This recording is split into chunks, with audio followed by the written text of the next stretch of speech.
ناظرین، آج ہم آپ کو بتائیں گے حضرت لوط علیہ السلام کی قوم کا واقعہ جو کہ لوطی فعل میں ملوث تھی۔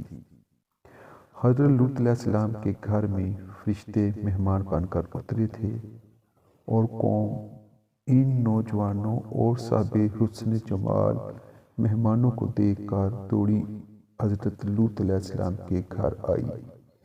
حضرت لوط علیہ السلام کے گھر آئی اور حضرت لوط علیہ السلام نے ان مہمانوں کی عزت اور آبرو بچانے کے لیے اپنی بیٹیوں کا نکاح کر دینا اپنی قوم کے ساتھ قبول کر لیا، لیکن قوم اس پر بھی نہ مانی، اور اس وقت شریعت میں زن مومنہ کا کافر سے بیاہ دینا منع نہ تھا۔ بس اس پر بھی اس کافر قوم نے حضرت لوط علیہ السلام کی بات تسلیم نہ کی اور حضرت لوط علیہ السلام کے گھر کے دروازے توڑ ڈالے، اور پھر کہا، اللہ تعالیٰ نے قوم کے لوگ بولے کہ تو جان چکا ہے کہ ہم کو تیری بیٹیوں سے غرض نہیں، اور تم کو اچھی طرح معلوم ہے جو ہم چاہتے ہیں تم اپنے مہمانوں کو ہمارے پاس بھیج دو۔ حضرت لوط علیہ السلام نے فرمایا، اے قوم، مجھے قوت ہوتی تو تمہارے ساتھ لڑتا، لیکن میں نے صبر کیا اور پناہ چاہی۔ خدا کی تمہارے شر سے میرے مہمانوں کو خدا محفوظ رکھے۔ اور فرشتوں کو خدا کی طرف سے یہی حکم تھا کہ جب تک لوط علیہ السلام تمہارے پاس اس قوم بدکار کی شکایتیں 3 دفعہ نہ لائیں، اس وقت تک ہرگز اس قوم سے برائی نہ کرنا اور نہ بھی اپنا مت بتانا۔ جب حضرت لوط علیہ السلام نے اپنے گھر واپس گئے تو قوم نے حضرت لوط علیہ السلام کو زخمی کیا اور شدید رنج پہنچایا۔ پھر حضرت لوط علیہ السلام نے اپنے آئے ہوئے مہمانوں سے کہا کہ میں اپنے اندر اتنی قوت نہیں رکھتا کہ ان کا باقاعدہ مقابلہ کروں، ان ملعونوں کے شر سے بچوں اور تم کو بھی بچاؤں اور اس ظالم قوم کو اپنے سے دفع کروں۔ حضرت لوط علیہ السلام نہایت عبدیدہ ہو کر اپنے مہمانوں سے یہ کہہ رہے تھے کہ پھر اس قوم کے لوگوں نے آ کر حضرت لوط علیہ السلام پر بے ادبی سے ہاتھ چلایا، اور ناچار ہو کر حضرت لوط علیہ السلام ان مہمانوں کے پاس ناطاقتی کی صورت میں آئے۔ جب 3 مرتبہ حضرت لوط علیہ السلام نے اپنے مہمانوں سے اپنی قوم کی شکایتیں کیں اور پھر شدید عبدیدہ ہو گئے، یہ دیکھ کر مہمانوں کو کہا، اور اللہ تعالیٰ نے فرمایا، مہمان بولے، اے لوط، ہم بھیجے ہوئے ہیں تیرے رب کے، اور یہ لوگ ہرگز نہ پہنچ سکیں گے تجھ تک، سو نکل اپنے گھر سے، کچھ رات رہے، اور پھر تم میں سے کوئی شخص منہ موڑ کر پیچھے نہ دیکھے، مگر تیری عورت ان میں سے ہے، اور جو عذاب الہی ساری قوم پر آئے گا وہی تمہاری بیوی پر بھی آئے گا، اور عذاب الہی کے آنے کا وقت اور وعدہ الصبح ہے۔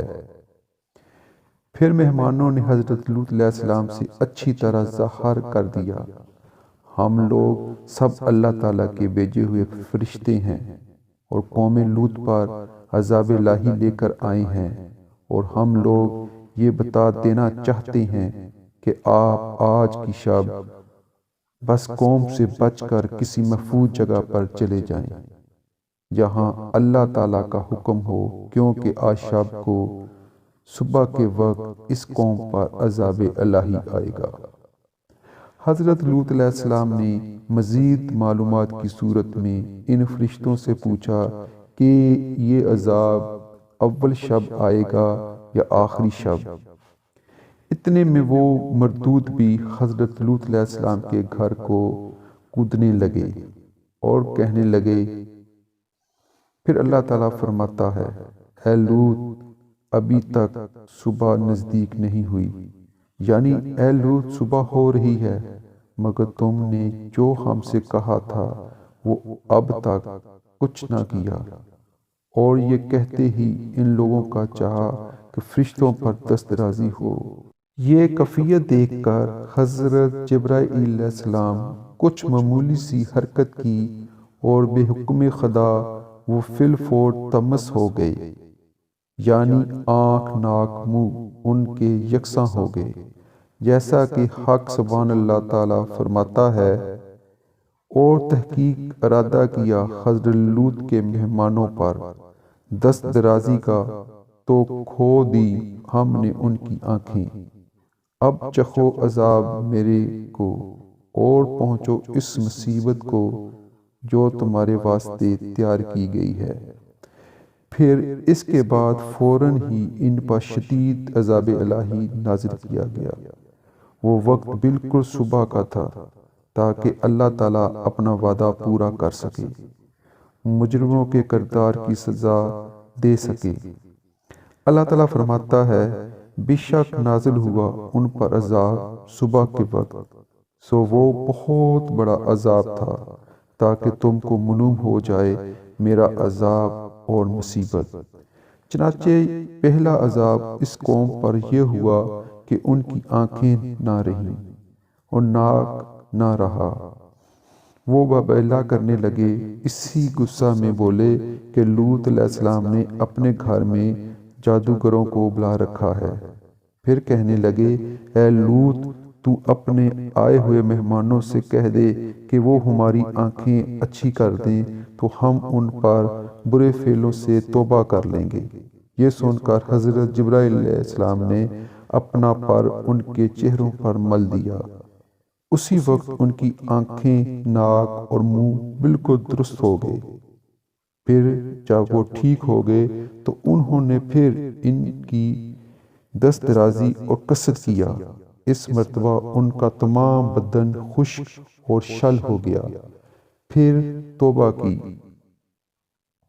پھر جبرائیل علیہ السلام نے اپنا پر ان کی آنکھوں پر، بدن پر مل دیا، وہ سب اچھے ہو گئے۔ بعد میں وہ لوگ سب کے سب حضرت لوط علیہ السلام کے گھر سے نکل گئے۔ تمام شہر کے دروازے بند کر دیے گئے اور یہ کہہ کر چلے گئے کہ کل لوط علیہ السلام کے مہمانوں سے ہم اس کا بدلہ لیں گے۔ حضرت جبرائیل علیہ السلام نے حضرت لوط علیہ السلام سے عرض کی کہ تم اپنے اور اہل و عیال کو لے کر اس شہر سے نکل جاؤ، کیونکہ ان مردودوں نے پورے شہر کے دروازے بند کر دیے ہیں۔ پھر حضرت ابراہیم علیہ السلام خلیل اللہ کے گھر تک پہنچا دیا گیا۔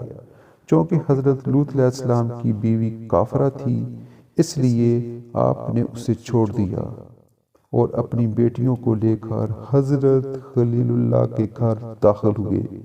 حضرت ابراہیم علیہ السلام نے حضرت لوط علیہ السلام کے اہل و عیال کو بڑی چاہت سے رکھا۔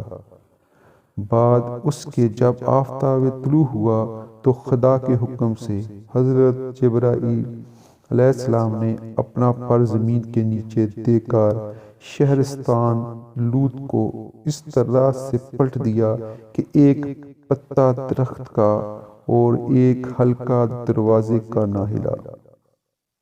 گہوارے بھی بچوں کے لغزش میں نہ آئے، بس اس طرح ہوا کہ یہ اڑا دیا، اور آواز ان فرشتوں کی حضرت لوط علیہ السلام تک پہنچی، اور پھر اس قوم میں کفار کو کچھ خبر نہ ملی۔ حضرت ابراہیم علیہ السلام اس کی ہیبت سے بے ہوش ہو گئے۔ اسی وقت حضرت جبرائیل علیہ السلام نے آ کر حضرت ابراہیم علیہ السلام کو تسلی دی اور اپنی گود میں لے لیا۔ اللہ تعالیٰ فرماتا ہے،